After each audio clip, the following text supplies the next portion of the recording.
kuri bashiki bacu, bamama bacu, abakobwa bacu canke abagore bacu, igitsina gore muri rusange, ndabaramukije amahoro y'Imana abane namwe. Jewe ndabaramutsa ndi Abdul Uwimana, ndabandikiye irikete ryuguruye murisome murisubire kuko ririmwo vyinshi mutegerezwa gukemura, bidakemutse naho bikaturimbura. Niba ushoboye kumviriza iki kiganiro, ndakwinginze untege amatwi kuko hari igihe co gufasha canke kigafasha mutoyi wawe, canke kigafasha mutoyi wanje, canke kigafasha sosiyete turimwo twese, kuko hariho ibyago bigiye kugwira isi biciye mu bagore, vyiyitirira kubaduza canke kubagirira neza. Ariko imbere ya vyose, imbere yuko tubandanya, reka mbanze ndabacire ku mayange ivyo nzi ku vyerekeranye n'umugabo n'umugore, cane cane ku bijanye n'amabanga y'abubatse. Ico abagore n'abagabo bomenya ni giki? Ico abagore n'abagabo bomenya ku bijanye n'iremwa ry'ibitsina vyabo.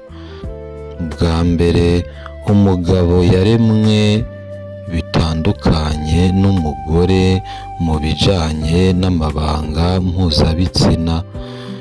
Umugabo siyanse ivuga ko mu minota 9 gushika canke kuri 14 aba yiyumviriye ku bijanye n'amabanga mpuzabitsina.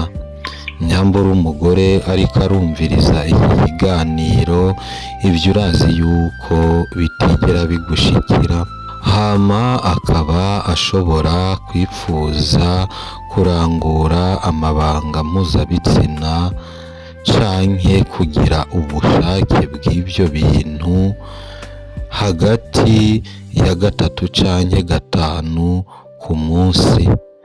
Niwaba uri umupfasoni canke uri umugore, uko wovyita, ndazi yuko ibiinye wewe uvyumvise unatangara. Nukuvuga ko ugwije n'ukwezi wosanga umugabo mu kwezi kumwe yifuza canke agira ubushake inshuro 120 canke inshuro 150. Aho ni mu gihe umugore ashushe canke wa wundi bigora cane usanga ari 3 mu ndwi canke 3 mu kwezi. Nukuvuga ngo ushize mu kwezi 3 mu ndwi ukagwiza n'ukwezi, wosanga ari inshuro 12 bitandukanye cane n'umwe w'inshuro 120.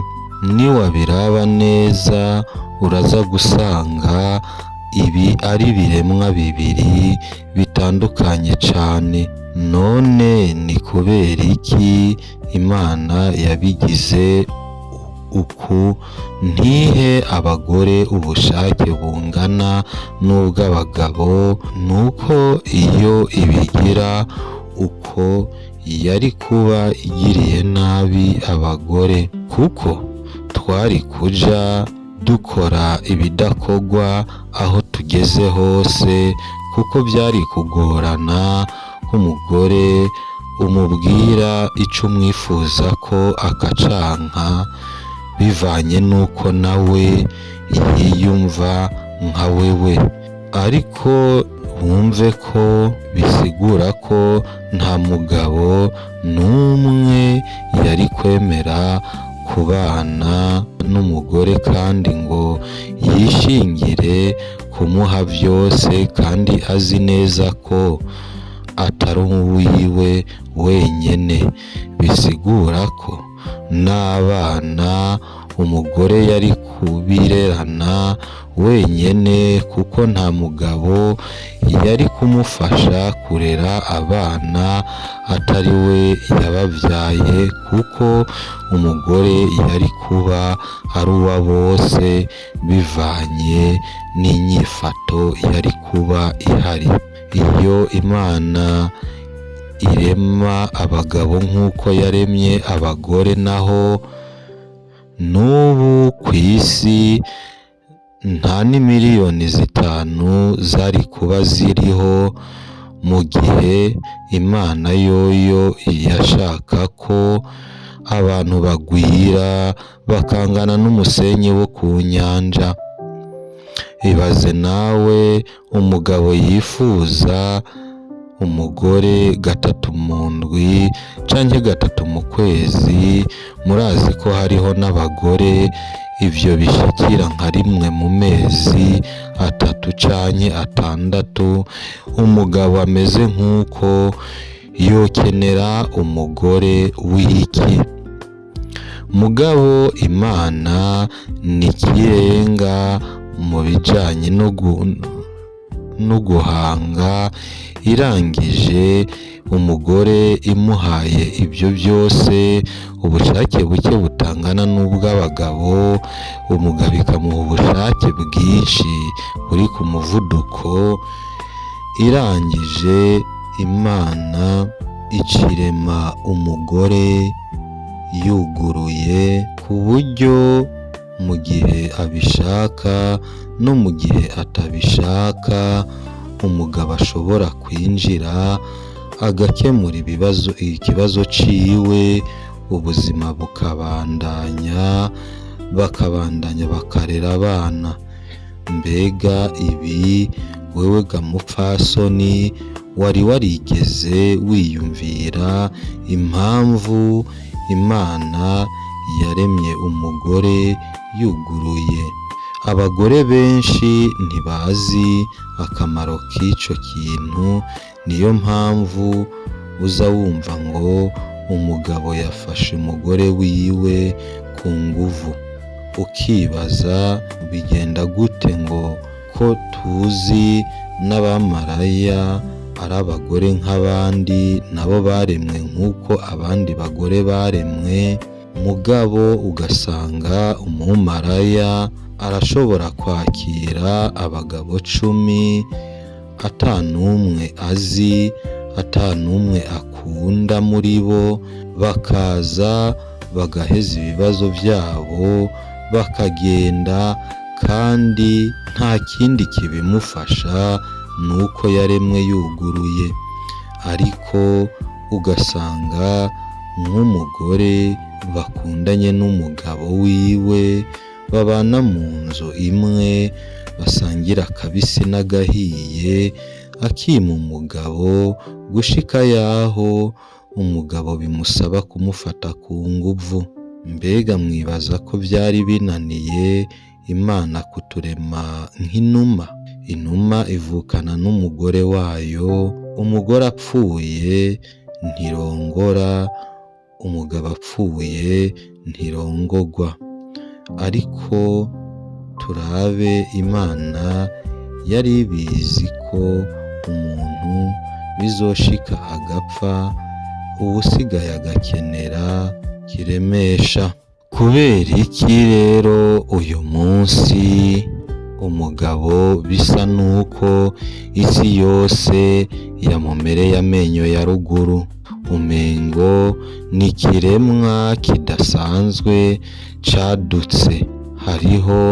hariko harakogwa ibishoboka byose kugira ngo haboneke urwanko hagati y'umugore n'umugabo, mu ntumbero y'uko ingo z'uyu munsi zitokomera, gucanamwo kwamaho kugira ngo umugore arere abana wenyene, umugabo aboneke nk'inyamaswa, kuko ababikora bazi cane akamaro k'umugabo mu rugo n'ico avuze mu ndero y'abana.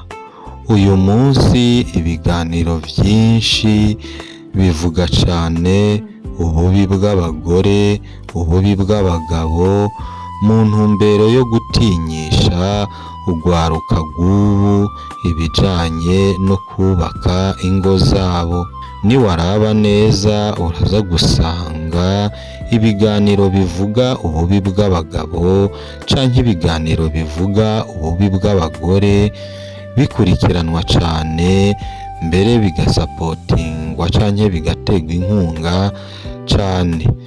Biragoye kubona ikiganiro c'abishimira ingo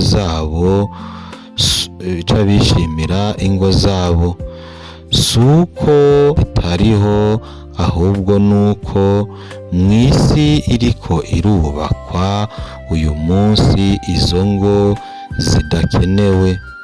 Ubu hariho ikintu co kwerekana ko umugabo mu vyerekeranye no gukora akazi ari hasi y'umugore. Niyo mpamvu uyu munsi ugiye gusaba akazi mugahurirayo n'umuntu w'igitsina gore, niyo womusumvya amanota muri interview biragoye ko womutwara ako kazi. Ivyo byose ntibikorwa mu buryo bwo gufasha umugore, ahubwo ni uburyo bwateguwe bwo kugabanya ubushobozi n'ijambo ry'umugabo mu kumwerekana nk'umuntu ataco amaze muri sosiyete. Kandi mwibuke ko uwo mugabo nyene ariko aragabanirizwa ubushobozi, niwe afise inshingano yo gutunga urugo n'umuryango. Ariko kandi isi iriko yerekana ko umugore guca inyuma umugabo wiwe ari ibisanzwe. Mwibuke ko twabonye haruguru itandukaniro ry'abagabo n'abagore. Ni ukuvuga ko ababigira ibi byose barazi ico bisigura, kuko barazi ko umugore arababarira ariko ntiyibagira, umugabo nawe aribagira ariko ntababarira. Bisigura rero ko umugabo niyamenya ko umugabo yamuciye inyuma ntazomubabarira kandi azoca amwibagira.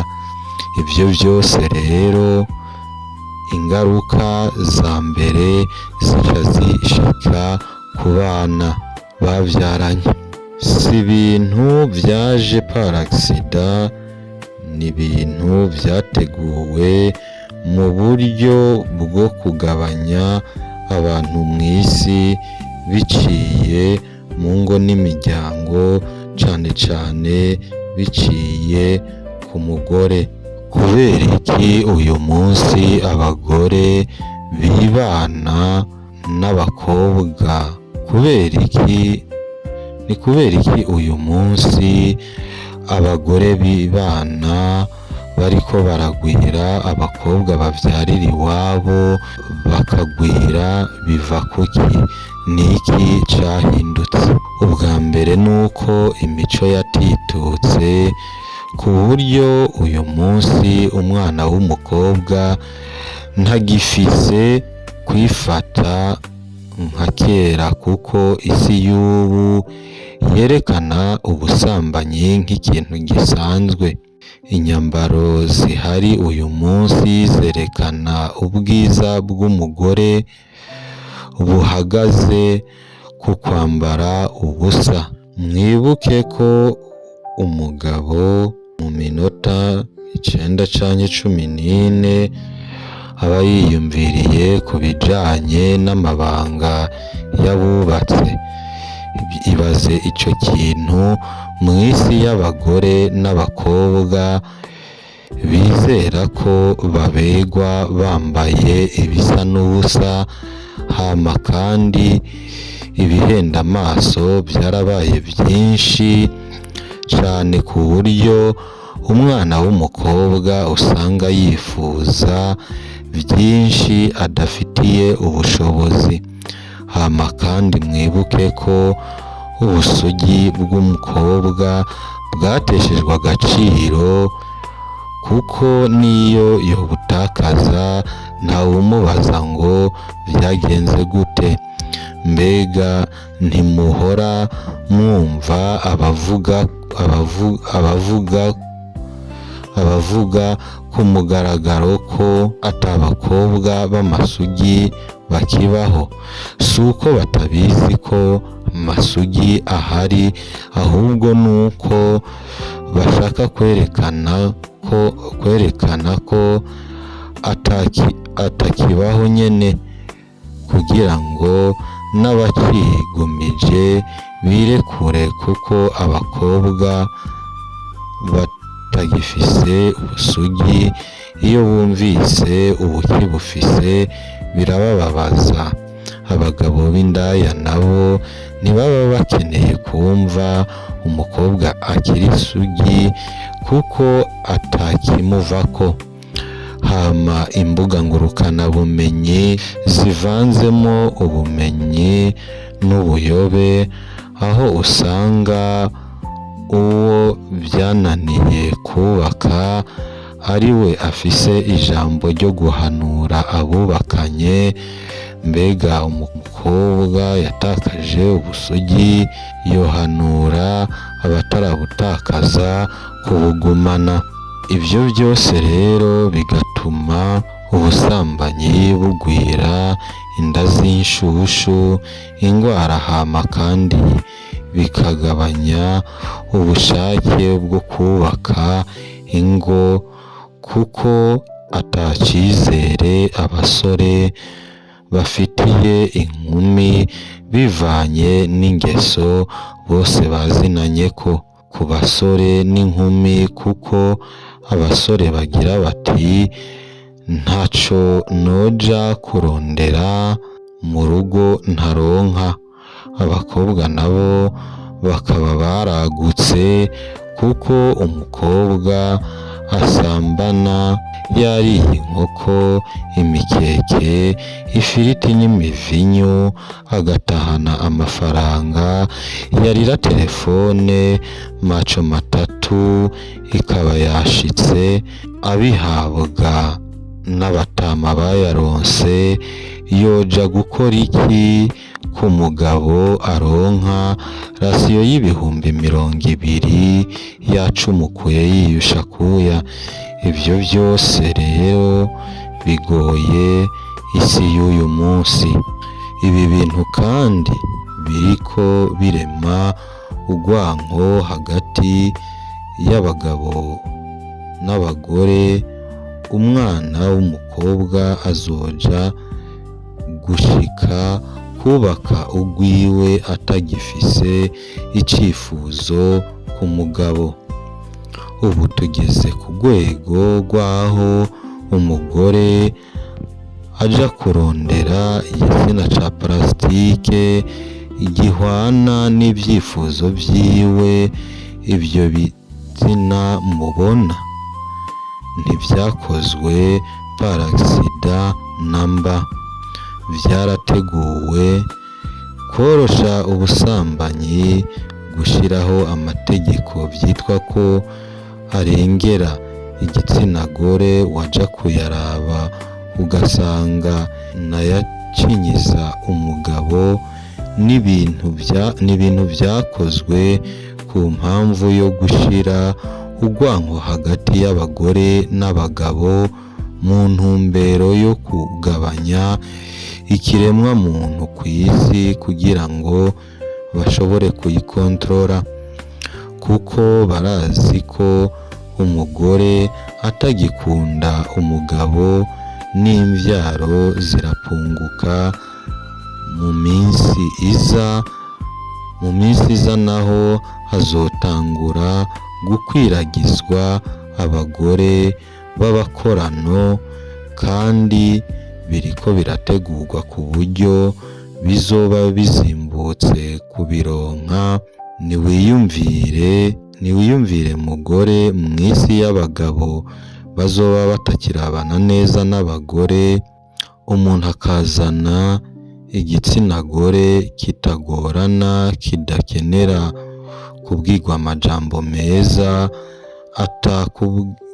kitakubwira ngo nsohokana, atakubaza ngo waraye canke wiriwe canke kutashe utevye, umugore atagira shopingi, atakubaza ngo kutanzaniye amavuta.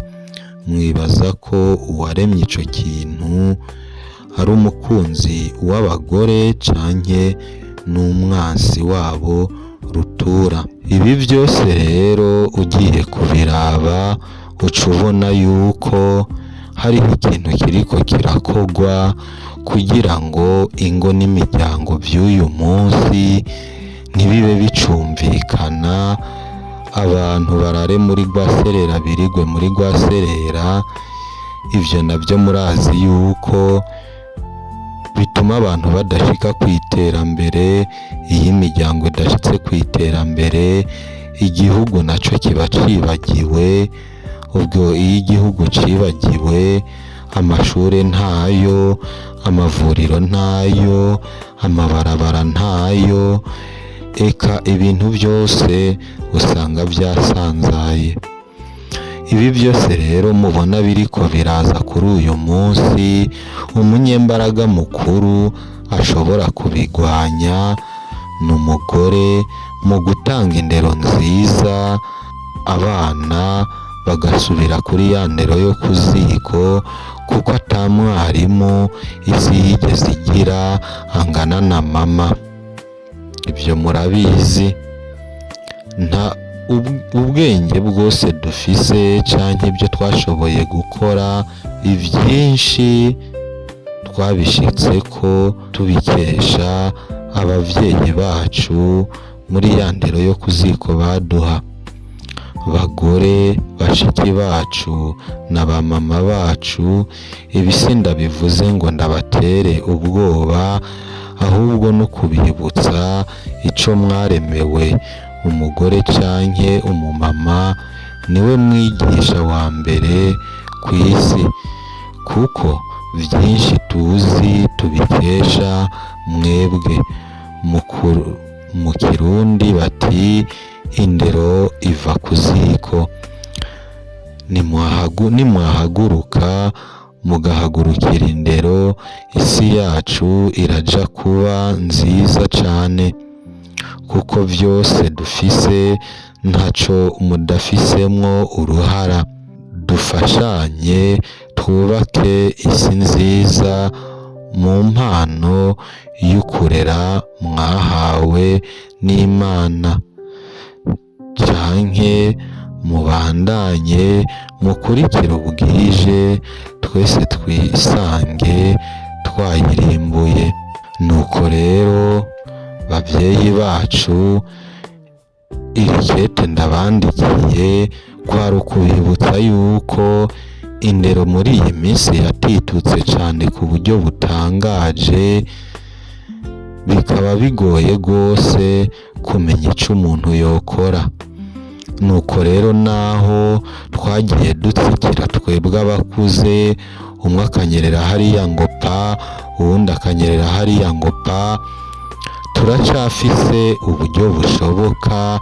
Biracashoboka yuko abana b'uyu munsi tubahindurira, hanyuma indero tukayigarukana ku ziko nk'uko vyahora ku basokuru bacu, nimba koko dushaka yuko Uburundi bw'ejo buzoba ari Uburundi bwifashe kandi bwiyubashe. Imana ibahezagire abazumva iki kiganiro bose. Ndazi yuko atabishasha ndababwiye, byose murabizi kwari ukubibutsa. Imana ibahezagire.